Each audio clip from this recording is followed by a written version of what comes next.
नमस्कार मित्रों, उत्तराखंड मुक्त विश्वविद्यालय के कम्युनिटी रेडियो हेलो हल्द्वानी में आपका बहुत स्वागत है। 91.2 मेगाहर्ट्ज की फ्रीक्वेंसी पर आप इस रेडियो को सुन पा रहे हैं। स्त्री रचना के रंग हेलो हल्द्वानी के संग कार्यक्रम लेकर हम आए हैं। हेमा जोशी जी हमारे साथ जुड़ी हैं, जो कि खटीमा से आई हैं, मंची कवि हैं, तमाम सारे मंचों पर कविताएं करती हैं। आज उनकी मंची कविताओं की कुछ वानगी हम भी सुनते हैं और योग में प्रशिक्षक हैं, योग की ट्रेनिंग देती हैं। हेमा जी का स्वागत करते हुए आइए सुनते हैं उनकी कविताएं। तुम्हारे लिए एक शाम सहेज के रखी है मैंने। क्या बात है। कभी आना मेरे शहर, कभी आना मेरे शहर तो बैठेंगे हम। क्या बात है। कुछ शिकायतें कुछ बातें, कुछ शिकायतें कुछ बातें और उनमें ढेर सारा प्रेम, लेकर मिठास स्नेह की एक दूसरे को समझेंगे और टूटे दिलों की बातें करेंगे हम। क्या बात है। चाय की चुस्कियों के साथ तुम आना एक शाम, मैंने रखी है तुम्हारे लिए एक शाम सहेज के। क्या बात है। बड़ा सुंदर उपमा आपने दी है कि एक शाम सहेज के रखी है। बहुत सुंदर कविता है। तो अगली कविता हम पे आए जी। लिखती हूँ मैं जब कभी बड़ा सुकून पा जाती हूँ, दिल हल्का हो जाता है और दूसरों को भी समझ पाती हूँ। जिंदगी को और करीब से जानने लगती हूँ मैं, जब समय लिखने में बिताती हूँ मैं। क्या बात है। ये मेरे दिल के बहुत करीब है कविता जो मैंने लिखी है जी। अक्सर मैं जब अकेले में होती हूँ तो इन्हीं चीजों में जाती हूँ, इन्हीं में डूबती हूँ। तो उसी को लेकर है। जिंदगी को और करीब से जानने लगती हूँ, जब समय लिखने में बिताती हूँ मैं। कुछ विचार रखती हूँ पन्नों पर, लिखते लिखते मुस्कुरा जाती हूँ मैं। मकसद बस इतना ही है, मकसद बस इतना ही है कि लोगों को समझ पाऊं मैं, कुछ अपने मन की लिख दूं और कुछ खुशियां दे जाऊं मैं। क्या बात है। क्या बात है। बहुत बढ़िया। तो हिमा जी, जब आप लिखती हैं तो ये उद्वेलना होती है अंदर की, या फिर एकांत का अपना एक अपना वक्त होता है कि उस वक्त पे आप अपने लिए अपने कुछ फीलिंग्स को जाहिर कर रहे होते हैं? कब कब आप लिखते हैं? जैसे अचानक कुछ काम करते करते कविताएं याद बन पड़ती हैं और आप उन्हें नोट कर लेते हैं डायरी में, या फिर एकांत में बैठ के आप लिखते हैं? कई बार तो ऐसा भी हुआ है कि मैं खाना बना रही हूँ और मुझे कुछ पंक्तियां याद आती हैं और मैं उन्हें लिख देती हूँ। और कई बार एकांत भी होता है जो मुझे बहुत साहस भरता है, और एकांत में मेरे शब्द बहुत अच्छी रचना देते हैं फिर मुझे। जी जी। कई बार, अधिकतर तो ये हुआ है कि मैं रसोई में जब होती हूँ तब मैंने बहुत लिखा है। जी जी। तब मैंने बहुत सारी रचनाएं रचित की हैं। उन्हीं रचनाओं में एक रचना है मैं जो आप लोगों के साथ साझा करना चाहूंगी। बिल्कुल। जब कभी रसोई बनाती हूँ, जब कभी रसोई बनाती हूँ तो अक्सर कुछ गुनगुनाती हूँ मैं। रोटियां बनाती हूँ तो भरती हूँ स्नेह उसमें, रोटियां बनाती हूँ तो भरती हूँ स्नेह उसमें। आटे की लोइयों को बड़े प्यार से सहलाती हूँ मैं। क्या बात है। सब्जी के छौंके में डालती हूँ चटपटी यादें, इस तरह सबको स्वाद का रसपान कराती हूँ मैं। क्या बात है। देती हूँ भर के साहस चने की सब्जियों में, मैं करेले की कड़वाहट में मीठी वाणी घोल देती हूँ। इस तरह से करती हूँ रसोई पूर्ण और बन जाती हूँ अन्नपूर्णा। क्या बात है। बहुत सुंदर, बहुत सुंदर।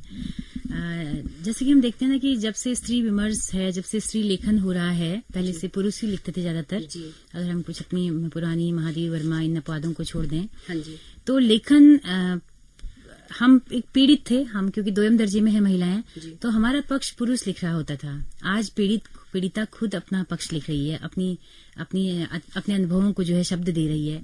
तो मुझे लगता है कि ये जो रसोई की जो तमाम सारी चीजें हैं, ये सब आना बड़ा स्वाभाविक सा है। जी। पुरुष के लेखन में ये नहीं आता। जैसे ममता कालिया ने भी लिखा है कि मैं रसोई में बढ़ गई, कोना कोना बढ़ गई, रसोई में छट गई, सिलबट्टे में पिस गई, चटनी में, आटे की छलनी में छन गई।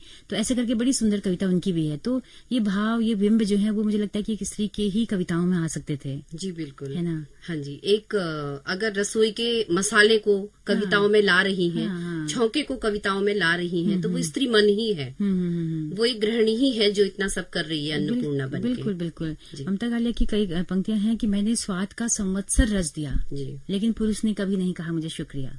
संवत्सर रच दिया पूरा, सदियों से। जब से छोटी थी 12-15 साल की हुई होगी, किचन में उसने रोटियां बनाना शुरू कर दिया होगा, तो तब से लेके पूरी उम्र वो रोटियां बेलती है, पूरा घर को करती है। लेकिन वो उसका दायित्व और कर्तव्य कहा जाता है, इसलिए कोई अतिरिक्त उसको शुक्रिया नहीं मिलता है। बिल्कुल है ना, रहा है, हुआ है और हो रहा है। बिल्कुल बिल्कुल।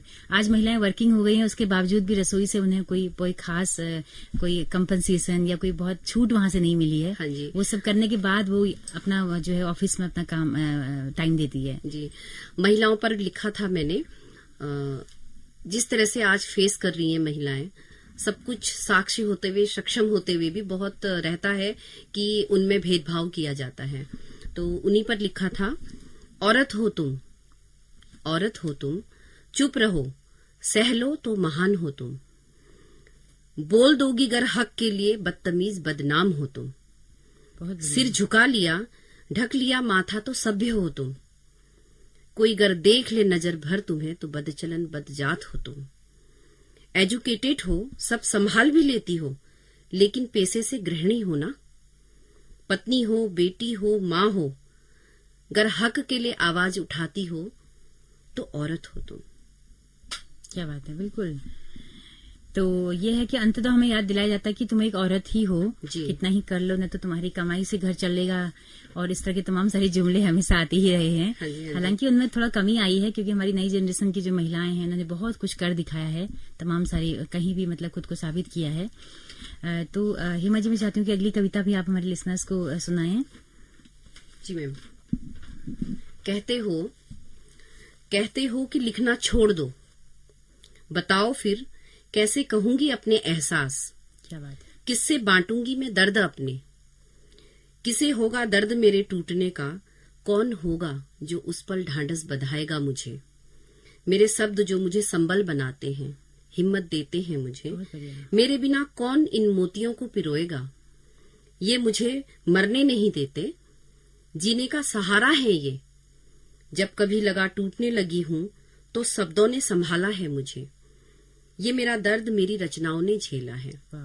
अच्छा वादा करो तुम, अच्छा वादा करो तुम, ये सब मेरे रंजो गम तुम ले लोगे, तो हाँ वादा करती हूँ मैं कि छोड़ दूंगी लिखना। क्या बात है। और कह रहे हो कि लिखना छोड़ दो, तो बताओ कैसे छोड़ दूं मैं। वाह, बहुत शानदार है, बहुत शानदार है। और हम देख रहे हैं कि जब से महिलाएं लिख रही हैं ना, तो तमाम सारे जो और फ्रस्ट्रेशंस होते थे, या फिर तमाम सारे, कई बार महिलाएं सुसाइड तक भी पहुंच जाती थी, वो भी कमिट करती थी ना, तो वो सब में मुझे लग रहा है कि बड़ी कमी आई है, और एक बड़ा अच्छा प्लेटफॉर्म मिला है महिलाओं को। सोशल मीडिया जब से हुआ है, फेसबुक में बहुत सारी महिलाएं लिख रही हैं, तो एक बहुत अच्छा मंच मिला है। मुझे लगता है कि महिलाओं को एक अच्छा दौर है, जो आज का जो दौर है उसको हम स्वर्णिम दौर कहेंगे महिलाओं के लिहाज से, कि वो अपनी चीजों को अभिव्यक्त तो कर पा रही है, क्योंकि कभी उसको सुना तो गया ही नहीं है, तो एटलीस्ट उसे सोशल मीडिया सुन रहा है, या फिर उसको एक कलम की जो अभिव्यक्ति मिली है, एटलीस्ट वहां उसको एक राहत है। तो कविताओं का क्रम जारी है, हमारे तमाम श्रोता हमें सुन रहे हैं, और स्त्री रचना के रंग हेलो हल्द्वानी के संग कार्यक्रम दोस्तों आप सुन रहे हैं। हेमा जोशी जी हमारे साथ मौजूद हैं, जो कि खटीमा से आई हुई हैं, और परू नाम से जो है आप कविताएं लिखती हैं। परू, बहुत सारे लोग जो कवि होते हैं वो तकिया कलाम तो अपना लगाते ही हैं, तो हेमा जी आपका क्या मकसद था परू लगाने के पीछे, और परू की मीनिंग क्या होती है, मैं चाहती हूँ कि हमारे लिसनर्स को आप बताएं। जी, एक्चुअली जब मैं कविताएं लिखती थी, तो अभी भी लिख ही रही हूँ और आगे भी लिखूंगी। मेरे एक बहुत परम मित्र हैं, उन्होंने मुझे सजेस्ट किया कि हेमा आप लिखते हो, बहुत अच्छी बात है, अपनी कविताओं के अंत में एक उपनाम दो। तो उन्होंने मुझे कहा कि तुम्हें परू नाम देना चाहिए। परू का अर्थ है सूर्य। सूर्य हमेशा प्रगति करता है, ऊपर को उठता है, और सूर्य चमकता है, तो सीधी सी बात है कि वो प्रतिष्ठित है, और इसीलिए मैंने अपने मित्र का मान रखा, और हेमा जोशी परू के नाम से मैं कविताएं लिखती हूँ। क्या बात है। और आपने हाथ में टैटू भी बड़ा सुंदर सा लगा रखा है परू का। हाँ जी, हाँ जी। बहुत बढ़िया। तो हमारे नए समय की जो रचनाकार हैं वो बहुत अच्छा लिख रही हैं, अपने आसपास की चीजों को सहेज रही हैं, न केवल अपना दर्द लिखती हैं बल्कि अपने आसपास समाज में जो बुराइयां हो रही हैं उन पर भी लेखनी चला रही हैं। राजनीतिक मुद्दों पर भी आज महिलाएं तमाम सारा अच्छा लिख रही हैं।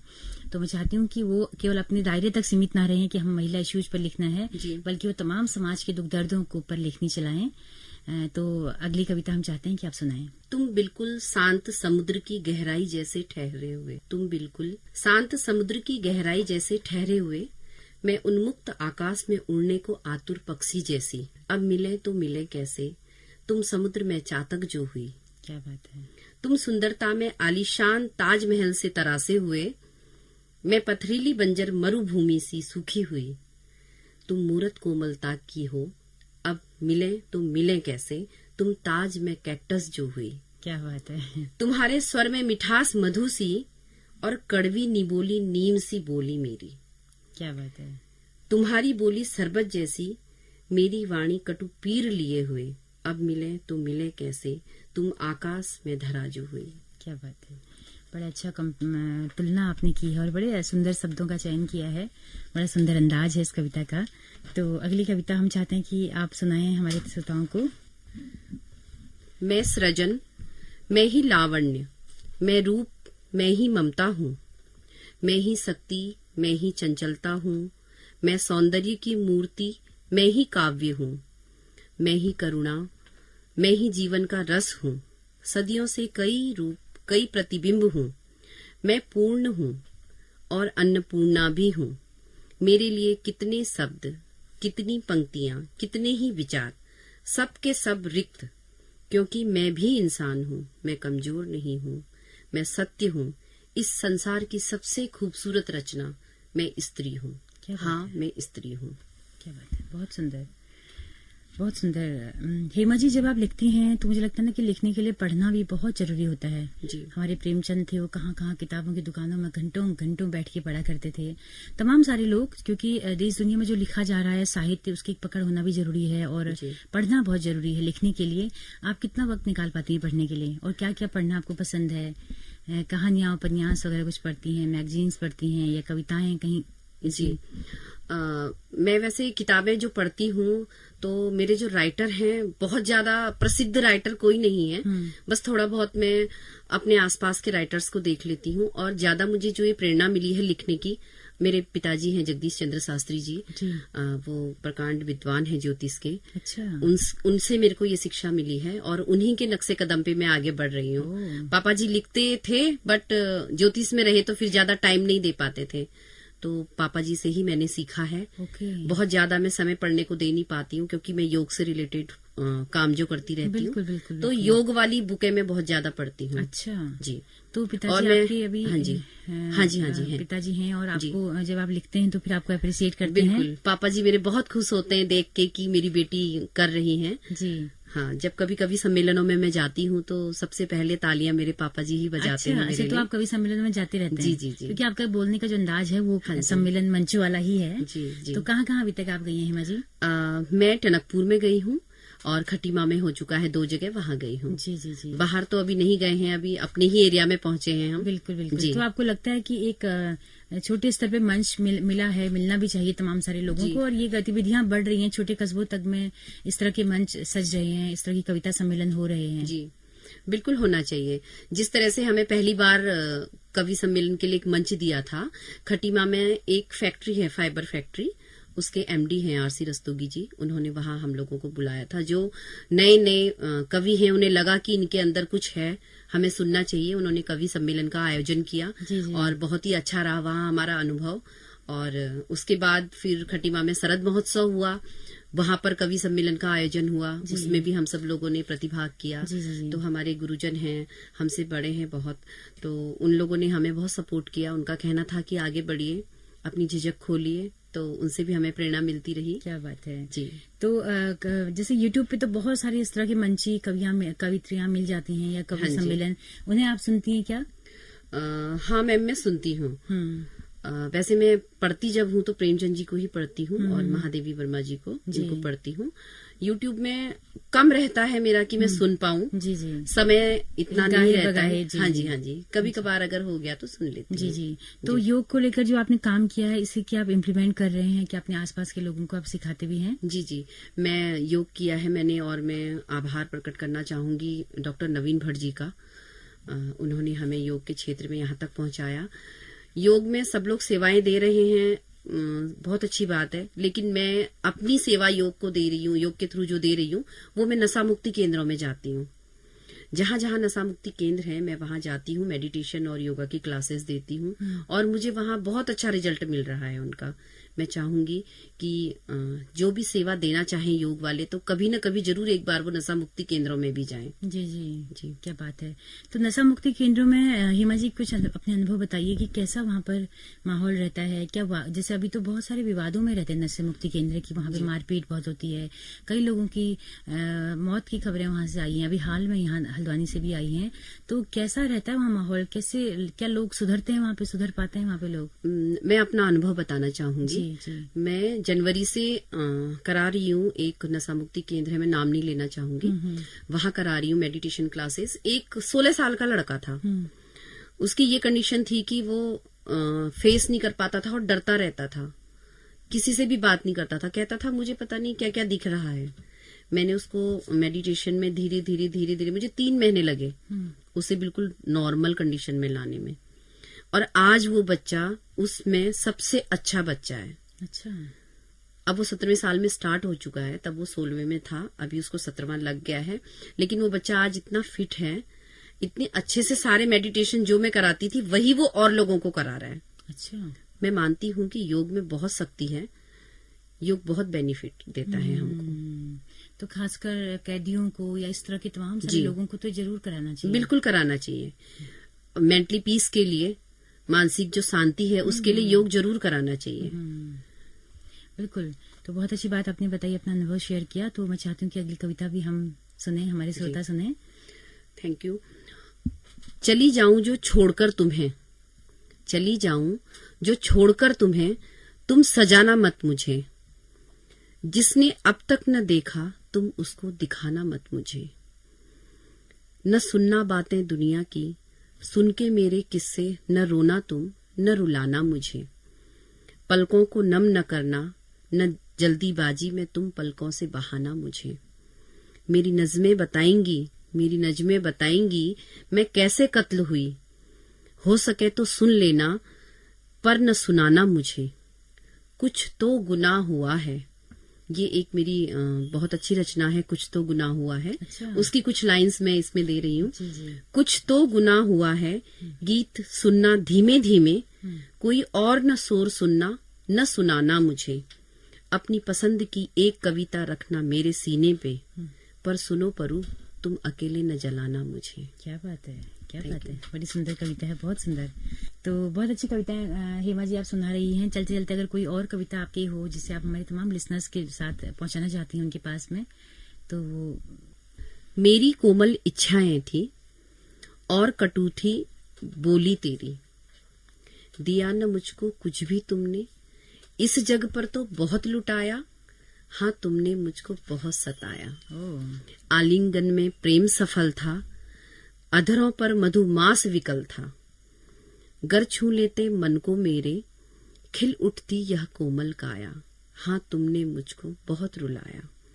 अश्रु बिंदु जो बहे तरल थे, मधु नहीं वो सुधा गरल थे, पल भर को जो सहला देते, कुछ तो देते जो मन को भाया, हाँ तुमने मुझको बहुत रुलाया, तुमने मुझको बहुत रुलाया। जी, काफी शब्दों का चयन आपने काफी टिपिकल हिंदी वाला भी कई जगह पे किया हुआ है। तो आपने हिंदी क्या पढ़ी है? औपचारिक तौर पे तो नहीं पढ़ी है आपने, या बीए में पढ़ी है? हिंदी मातृभाषा है। जी जी जी जी, बस इतना ही है कि हिंदी मातृभाषा है, वही वहां से वो सब कुछ हो जाती है। जी जी, तो काफी अच्छी कविताएं आपने लिखी हैं और मंची अंदाज में आपने लिखी हैं, क्योंकि आपका जो टेस्ट है वो मंच वाला है कि आप मंच पे पढ़ती हैं। हाँ जी, हाँ जी। तो आप उसी अंदाज में लिखती भी हैं।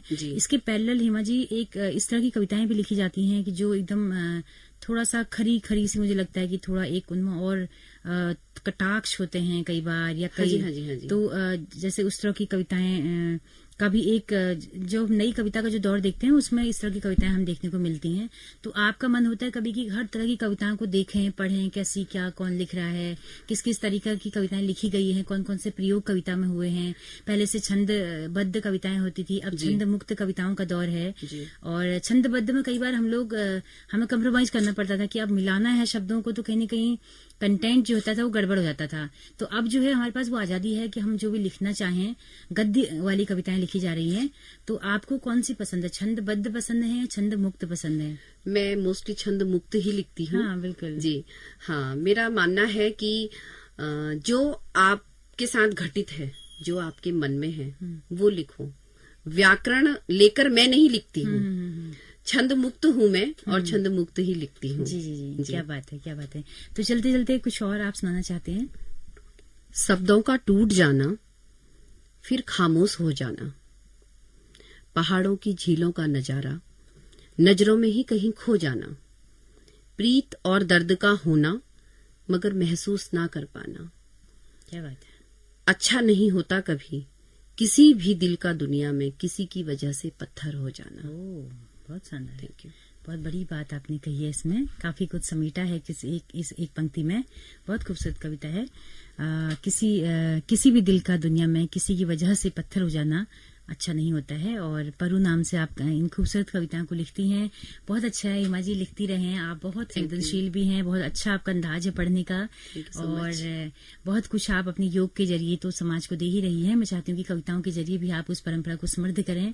तो आप हमारे स्टूडियो में आए, बहुत इंतजार आपने किया, उसके लिए भी हम माफी चाहेंगे। और आप लगातार आते रहें यहाँ पे स्टूडियो में। Thank you so much. Haldwani के श्रोताओं को अपनी कविताएं सुनाते रहें। हम चाहते हैं कि आप लगातार आएं, और आपका बहुत बहुत शुक्रिया। धन्यवाद। मुझे बहुत खुशी हुई कि आज मुझे यहाँ आने का मौका मिला। थैंक यू सो मच जी। तो दोस्तों, आप सबका भी बहुत बहुत शुक्रिया इस कार्यक्रम में अंत तक हमारे साथ बने रहने के लिए। अगर ये कविताएं आपको पसंद आई हों तो अपना फीडबैक हमें जरूर दीजिएगा। हमारा यूट्यूब चैनल है, फेसबुक पेज है, आपके फीडबैक का हमें बहुत बेसब्री से इंतजार रहेगा। इसी के साथ अपनी रेडियो मित्र सुनीता भास्कर को दीजिए इजाजत। नमस्कार।